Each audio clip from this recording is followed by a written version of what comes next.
I think we all come from a generation, I don't want to speak for everybody, but we grew up playing games as like a normal everyday life thing, and career-wise, I was always into editing, and I love video games, and I'm really glad that I got to a point in my career where those two things made sense, and a lot of that came from the internet becoming a place for video. So they always say, like, if you love something, let it go, and if you end up back with it, then it's meant to be. And that's kind of like my relationship with gaming. Not that I ever let it go, because I've basically been playing games my whole life, but it's one of those things that's always been there. Like, I can't shake it. The industry and the culture around gaming just exploded, and there was room to do weird stuff where you play games from 20 years ago and you make fun of them. The nearest I can boil it down to is, like, let's say somebody's getting married and they're like, well, why do you love them? I don't know, you can't answer that, you just do, and you know you do. It's just part of you, it's baked into you. I don't know that I can quantify that. I can quantify everything else, but there's always just a little pulsing core, like right inside. Have you ever played a video game? They're really fun. They're a lot of fun. When you find a game that is fun to play, and there is a game for everyone that is fun to play, you won't stop.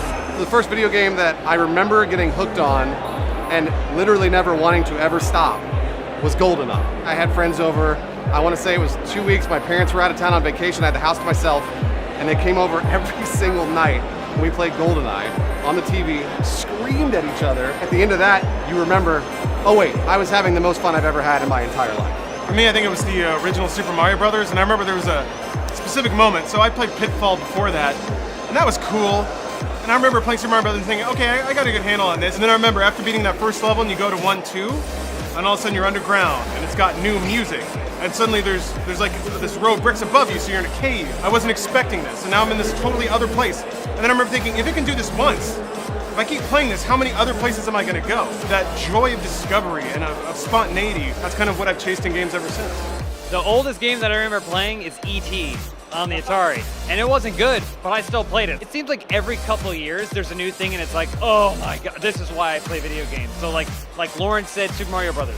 Yeah, I played that like crazy. Super Mario Brothers 3, Super Mario 64. For me personally, Psychonauts is like a huge game. Every couple of years, they just hit you over the head with something else, and you're like, well, that's the greatest thing I've ever played. So I don't know, I couldn't possibly really pick where it began for me, because it keeps starting over, and that's the best part.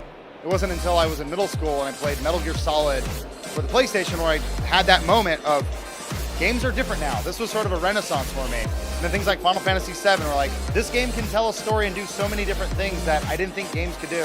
Every like 3 to 5 years, there's always that one moment you're like, holy crap, we can do this now? This is amazing. Moving on with things like virtual reality, it's only gonna get better. Yeah, if I could say anything to our fans other than thank you, it'd be who you are, love what you love, and just do whatever it is you really want to do. Like, if it means that much to you, you'll get to do it. You'll find a way to do it. Don't let anyone kind of get in your head and say that this isn't something that's feasible, or this isn't something that you should feel, or this isn't something that's normal. It seems easy from your perspective to just watch a video for a little bit, maybe leave a comment, but to buy into that and to interact with us and to tell us how you feel is amazing. A banker doesn't get told the good job they do every day. Somebody who bags groceries every day, they don't get anything.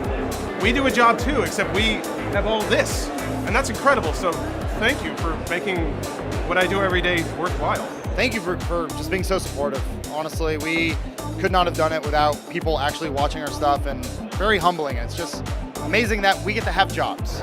This year, we're gonna be really busy with the fans, so I have one thing to say to them. We're coming for you. We're going to shake your hand. We're going to hug you. And if you see us on the street, just say hi. Say you watch our videos. It always makes our day. It makes my week every time that happens.